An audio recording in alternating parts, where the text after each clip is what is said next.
Atos dos Apóstolos, capítulo 18. Paulo em Corinto.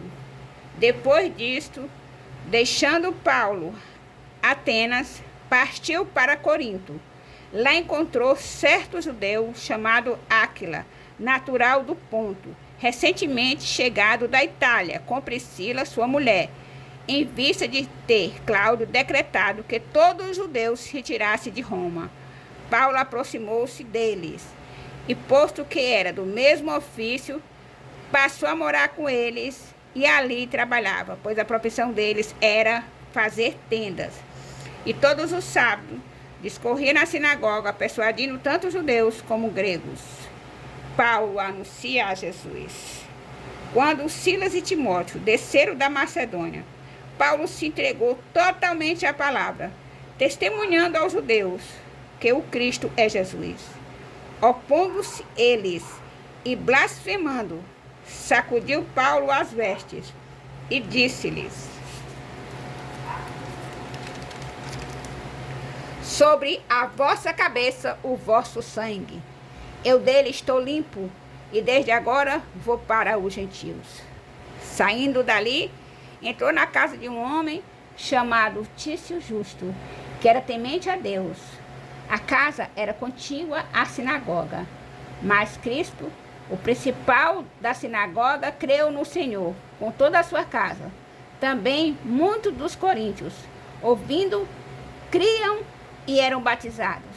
Teve Paulo durante a noite uma visão em que o Senhor lhe disse: não temas, pelo contrário, fala e não te cales, porquanto eu estou contigo, e ninguém ousará fazer-te mal, pois tenho muito povo nesta cidade.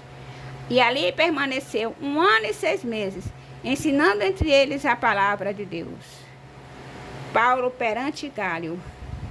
Quando, porém, Gálio era pré-cônsul da Acaia, levantaram-se os judeus concordemente contra Paulo e o levaram ao tribunal, dizendo: este persuade os homens a adorar a Deus por modo contrário à lei.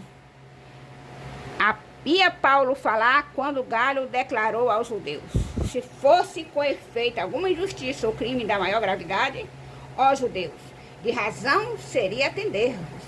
Mas se é questão de palavra, de nomes e da nossa lei, tratai disso vós mesmos.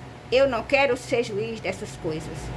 E os expulsou do tribunal. Então todos agarraram Sóstenes, o principal da sinagoga, e o espancaram diante do tribunal. Gálio, todavia, não se incomodava com essas coisas.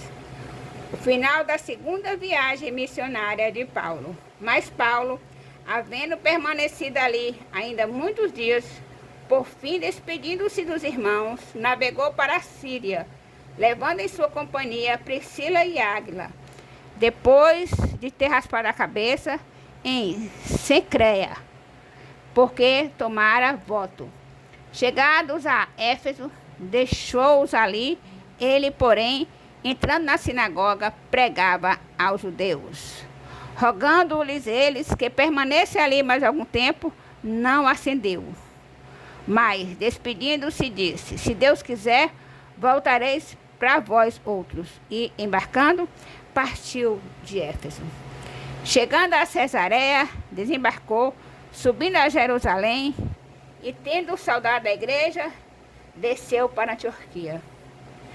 Havendo passado ali algum tempo, saiu atravessando sucessivamente a região da Galácia e Frígia, confirmando todos os discípulos. A terceira viagem missionária de Paulo em Éfeso. Nesse meio tempo chegou a Éfeso um judeu natural de Alexandria chamado Apolo, homem eloquente e poderoso nas escrituras. Era ele instruído no caminho do Senhor, e sendo fervoroso de espírito, falava e ensinava com precisão a respeito de Jesus. Conhecendo apenas o batismo de João, ele, pois, começou a falar ousadamente na sinagoga. Ouvindo-o, porém, Priscila e Águila tomaram-no consigo e com mais exatidão lhe expuseram o caminho de Deus.